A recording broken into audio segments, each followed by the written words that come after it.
Maharashtra superfast news चॅनलमध्ये आपले सहर्ष स्वागत आहे। खास सत्याची थार लेखणीची महाराष्ट्रातील ताज्या आणि वेगवान बातम्या पाहण्यासाठी आपल्या हक्काचे चॅनल शेअर करा, लाईक करा आणि सबस्क्राइब करा। धन्यवाद। कुर्ला न्यू मिल रोड परिसरात भाजप कार्यकर्त्यांवर प्राणघातक हल्ला।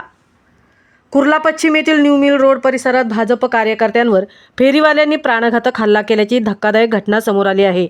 क्षुल्लक वादातून हा हल्ला झाल्याची प्राथमिक माहिती असून या घटनेत भाजपचे काही कार्यकर्ते गंभीर जखमी झाले आहेत।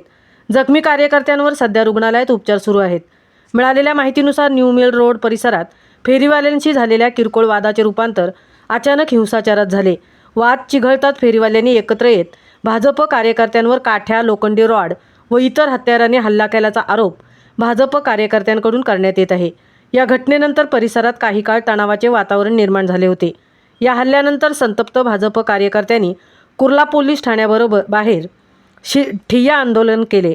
हल्लेखोर फेरीवाल्यांवर तात्काळ गुन्हे दाखल करून कठोर कारवाई करण्याची मागणी आंदोलकांनी लावून धरली। पोलिसांनी परिस्थिती नियंत्रणात आणत अतिरिक्त बंदोबस्त तैनात केला आहे। दरम्यान या प्रकरणी कुर्ला पोलीस ठाण्यात तक्रार दाखल करण्यात आली असून पुढील तपास सुरू असल्याची माहिती पोलिसांकडून देण्यात आली आहे। या घटनेचा व्हिडिओ सोशल मीडियावर व्हायरल होत असून नागरिकांमध्ये संतापाची भावना व्यक्त होत आहे। महाराष्ट्र सुपरफास्टसाठी सीताराम कळंबेसह तृप्ती भोईर, मुंबई।